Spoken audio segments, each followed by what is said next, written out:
Bonjour à tous, on me demande souvent comment j'utilise le duo pour les cernes et que je vous conseille quasiment à toutes. Ça marche à coup sûr. C'est parti, je vous montre. Déjà, vous devez à tout prix mettre une base visage. Ça, c'est non négociable en fait. Je passe toujours ma base visage sur le cerne. J'en mets pas forcément sur la paupière. Ensuite, on commence avec le correcteur rose d'Ambriolis. Vous allez en mettre un petit peu, ce n'est pas la peine d'en mettre des tonnes.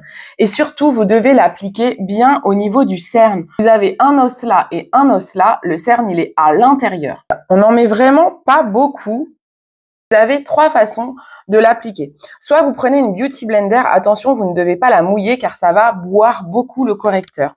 Si vous avez des cernes qui sont très prononcées, je vous conseille plutôt de le faire au doigt. Je vais faire un œil avec le doigt, un œil avec la Beauty Blend.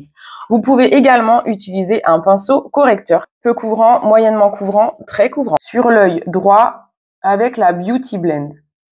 Vous allez voir la différence.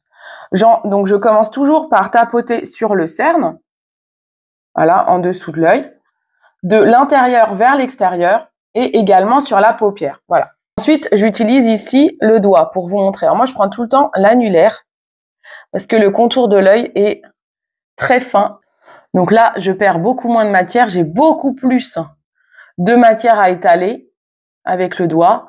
Et donc, j'ai une meilleure couvrance. Donc ça, c'est à adapter par rapport à votre cerne, en fait. Savoir si vous avez des cernes très prononcées ou non. Ça peut suffire. Certaines n'ont même pas besoin de rajouter de fond de teint. Ce que je vous conseille, si vous trouvez que vos cernes se voient encore, je vous conseille la chose suivante. Vous allez déjà passer à l'étape du fond de teint. Et avec votre fond de teint, vous allez passer sur votre cerne de nouveau en tapotant avec le pinceau à fond de teint. On y va. Je commence toujours par tout le visage et ensuite, je vais attaquer le contour de l'œil. Je fais le front et petit à petit, je vais arriver vers mes yeux. J'ai pas rajouté de matière et là, je commence par tapoter mes paupières mobiles et ensuite, je tapote mon cerne en dessous. Je vais doucement, je ne vais pas enlever la correction déjà mise.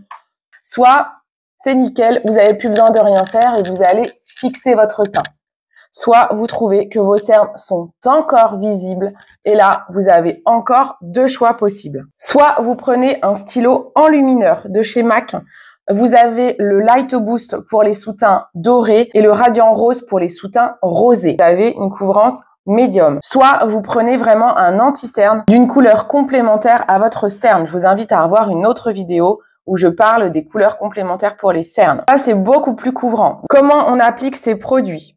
Si je mets vraiment de l'anti-cerne, j'en mets en coin de l'œil, j'en mets sur le cerne au début du cerne, j'en mets à la fin du cerne et j'en mets sur la paupière. Là, moi, je procède à la Beauty Blender. Vous pouvez pas procéder au doigt, ça sera trop épais. Par contre, vous pouvez aussi procéder au pinceau si vous voulez moins boire le produit. Je ne mouille toujours pas mon éponge. Si je prends le stylo enlumineur, je le mets au même endroit. J'en mets pas beaucoup parce que celui-là, il fait vite beaucoup de matière. Et là, je prends plutôt un pinceau estompeur.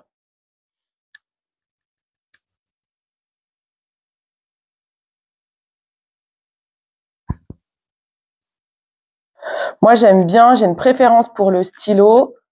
Quand je peux, j'évite l'anti-cerne pour éviter le trop d'épaisseur et je prends plutôt ce stylo. Je trouve que c'est bien pour enluminer juste comme il faut. Mais surtout, n'allez pas trop loin au niveau du cerne. Et puis, plus vous rajoutez trop de matière, plus vous allez...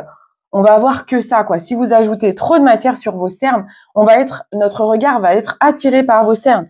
Donc oui, c'est possible que vous ayez toujours un tout petit peu de cernes, mais c'est pas grave, c'est la nature. À un moment donné, vous êtes fait comme ça et c'est aussi le petit truc à vous. Ensuite, la dernière étape, c'est donc de fixer les cernes. Là, il faut faire super gaffe. Si vous n'êtes pas trop ridé, vous pouvez utiliser de la poudre fixante que vous prenez avec un embout comme ça de pinceau. Ça, c'est des pinceaux qui sont sur ma boutique Insolite. Ils sont très pratiques, un double embout. On fixe la paupière.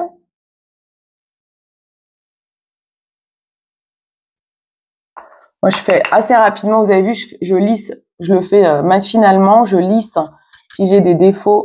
Si ça a bavé un petit peu, en général, ça bave très rapidement. On fixe rapidement la paupière. Ça déjà, ça ne bougera plus. Et là, vous devez faire attention si vous avez des rides ou pas. Moi, c'est mon cas. Regardez comment ça fait. Ça fait tout cracra. Donc déjà, je lisse, mais je ne vais pas beaucoup poudrer. Sinon, ça fait ressortir les rides.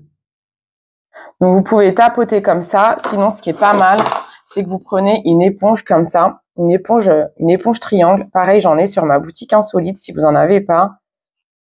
Vous prenez de la poudre et vous venez écraser la matière. C'est plus efficace pour ne pas faire ressortir les rides. Et je ne vais pas trop ici, sinon je risque de rendre mes cernes grises.